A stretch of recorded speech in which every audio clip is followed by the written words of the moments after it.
নাহিদ এবং মাহফুজ এবং আসিফ তিনজন তো ছাত্র প্রতিনিধি, এদের ভিতরে কিন্তু একটা মনস্তাত্ত্বিক দ্বন্দ্ব আছে।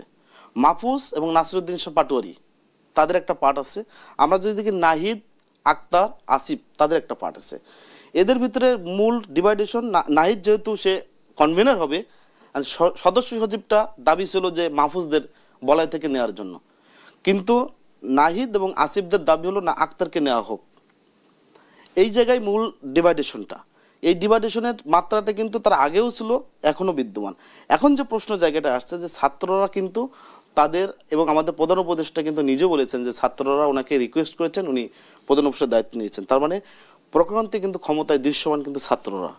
আজকে ছাত্ররা ক্ষমতা থেকে তারা দল গঠন প্রক্রিয়ার দিকে যাচ্ছে, এবং দল গঠন প্রক্রিয়া আপনারা দেখবেন যে তারা এই যে বৈষম্যবিরোধী ছাত্র আন্দোলন বা নাগরিক কমিটি নামে যে দুইটা সংগঠন আছে, তারা কিন্তু বিভিন্ন জায়গায় যে সফরে যাচ্ছে, বিভিন্ন উপজেলায়, সেখানে কিন্তু আগের থেকে ইউনো দেশে যে মিটিং করবে তার একটা চেকলিস্ট তারা গণমাধ্যমকে পাঠিয়ে দিচ্ছে যে আমরা এই উপজেলা থেকে ওই উপজেলায় যাব। তো এগুলো তো একটা ক্ষমতার অপব্যবহার। আপনারা রাজনৈতিক দল করবেন, এটা অবশ্যই এটা আপনাদের গণতান্ত্রিক অধিকার, আপনারা করতেই পারেন, কিন্তু আপনাদের তো নিয়মতান্ত্রিকভাবে করতে হবে। আপনার রাষ্ট্রযন্ত্রকে কেন ব্যবহার করবেন? আজকে যদি আমরা বলি যে এই সরকারের যতজন উপদেষ্টা আছে, আমি নিশ্চিত করে বলতে পারি সব উপদেষ্টা জুলাই আগস্টের চেতনা ধারণ করেন না। ওনারা যদি ধারণ করতো তাহলে আজকে বাংলাদেশের এই বিভক্তির যাত্রা শুরু হতো না। এই বিভক্তি যাত্রারা ছাত্ররাই উপদেষ্টা সিলেকশনের ক্ষেত্রে ওনারা ভুল করেছেন, কারণ এই উপদেষ্টা পরিষদে অনেকে আছেন ফ্যাসিস্টের সুবিধাভোগী। আমি যদি সুস্পষ্টভাবে বলি, ফ্যাসিস্টের সুবিধাভোগী বেশ কয়েকজনকে উপদেষ্টা করা হয়েছে। এই উপদেষ্টারা নানানভাবে দেশে একটা বিশৃঙ্খলা সৃষ্টি করার অপচেষ্টায় লিপ্ত আছেন। সেটার অংশ হলো স্থানীয় সরকার নির্বাচনের দাবি।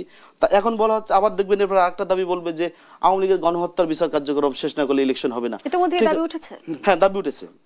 আর বিষয় হলো গণহত্যা কার্যক্রম তো আদালত কর্তৃক পরিচালিত হচ্ছে, তার আপনাকে আদালতে তো হস্তক্ষেপ করার দরকার নাই। আদালতকে আপনি স্বাধীনভাবে চলতে দেন না, আদালত সিদ্ধান্ত নিয়ে কারা গণহত্যা জড়িত কারা জড়িত না।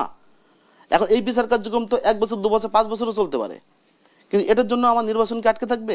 জনগণ কি ভোট থেকে বঞ্চিত থাকবে? জনগণ তো গত 15 বছর 17 বছর ভোট দিতে পারে নাই, তাদেরকে শেখ হাসিনা ভোটের অধিকার থেকে কেড়ে নিয়েছিল। সেই অধিকারকে আপনি কেন বঞ্চিত রাখবেন? আজকে বাংলাদেশের যত আন্দোলন সংগ্রামী ইতিহাস যদি আমরা দেখি, আপনারা দেখবেন আজকে আমাদের মুক্তিযুদ্ধ কেন হয়েছিল? 70-এর নির্বাচনকে কেন্দ্র করে। আজকে এরশাদের স্বৈরাচার যে পতন ঘটেছিল 86-88 নির্বাচনকে, যে বিতর্কিত দুটো নির্বাচনের ফলাফল ছিল 1990 সালের 6 ডিসেম্বর এরশাদকে পতন ঘটানো হয়েছে।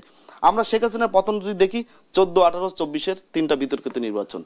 তাহলে এই নির্বাচনে জনগণ যে নির্বাচনগুলো ভোট দিতে পারে না, তাদের ভোট দেওয়ার আকাঙ্ক্ষা আছে। জনগণের প্রতিনিধি যখন একটি সরকার পরিচালনা করবে, ওই সরকারের কিন্তু জবাবদিহিতা তৈরি হয়, ওই সরকারের কিন্তু জনগণের কাছে দায়বদ্ধতা থাকে। বর্তমান সরকারের কিন্তু জনগণের কাছে দায়বদ্ধতা নাই। বাংলাদেশের মানুষ কিন্তু ভোট দিতে চায়, আর এই গণতন্ত্রের যাত্রাটা কিন্তু নির্বাচন ছাড়া কিন্তু সরকার পরিবর্তনের কোনো সুযোগ নাই। সেই ব্যবস্থায় আমাদেরকে হাঁটতে হবে, এটার বিকল্প নাই কোনোভাবেই। আর রাজনৈতিক মাঠে যদি একটির পর একটি আপনি ষড়যন্ত্রের তত্ত্ব সামনে নিয়ে আসেন, তাহলে কিন্তু মাঠ উত্তপ্ত হবে। আমরা 6 মাস বয়সী সরকারের বৈশিষ্ট্য যদি আমরা বর্ণনা করি, তাহলে দেখব ওনারা কিন্তু 6 মাসে জনগণকে যতটা সুফল বা সুশাসন দেওয়ার কথা ছিল, সেটা কিন্তু ওনারা পুরোপুরি পারেন নাই। ওনাদেরও কিছু নানান ব্যর্থতা আছে। কারণ এই যে মব জাস্টিসগুলো আমরা দেখি, এগুলো তো আইন বহির্ভূত কর্মকাণ্ড। একটি নির্দিষ্ট সরকার থাকার পরে কেন এগুলো হবে? আমাদের দেশে তো প্রচলিত আইন আছে, আইন মোতাবেক ব্যবস্থা নেওয়ার সুযোগ আছে। আপনি দেখেন, যদি আমরা দেখি যে যখন সরকার পতন হলো, তখন কিন্তু প্রায় 650 শতাধিক আওয়ামী লীগের নেতাকর্মীকে সেনাবাহিনী অ্যারেস্ট করেছিল। তারা কারা? তাদের নামগুলো কিন্তু আমরা আজও জানি না, বা তাদেরকে ছেড়ে দেওয়া হয়েছে না তারা বিদেশ চলে গেছে, এগুলো কিন্তু আমাদের জানবার প্রয়োজন ছিল। আজকে দেখেন যে গণতন্ত্রের পথে যে আমরা যাব, গণতন্ত্রের পথে বারবার ধাক্কা আসার মূল কারণ কি জানেন? আমাদের ভিতরে ঐক্যের একটা ঘাটতি আছে। আজকে ছাত্ররা নিজেদের ভিতরে এমন কিছু যে বিপ্লবের মূল চাবিকাঠি মনে হয় ওদের কাছে। কিন্তু আমি যদি মোটা দাগে বলি, এই যে জুলাই আগস্টের বিপ্লবটা আমি নিজে চিহ্নিত করেছি, এটি ছিল সেনা ছাত্র জনতার একটা বিপ্লব, সেনা ছাত্র জনতার বিপ্লব। কারণ বাংলাদেশে যতগুলো গণতান্ত্রিক আন্দোলন হয়েছে, আপনারা দেখবেন প্রত্যেকটি আন্দোলনে নিয়মিত আইনশৃঙ্খলা বাহিনীর দমন নিপীড়নের মাত্রা এত বেশি ছিল যে মানুষ স্বাভাবিকভাবে কোনো দাবি দাবা করতে পারতো না।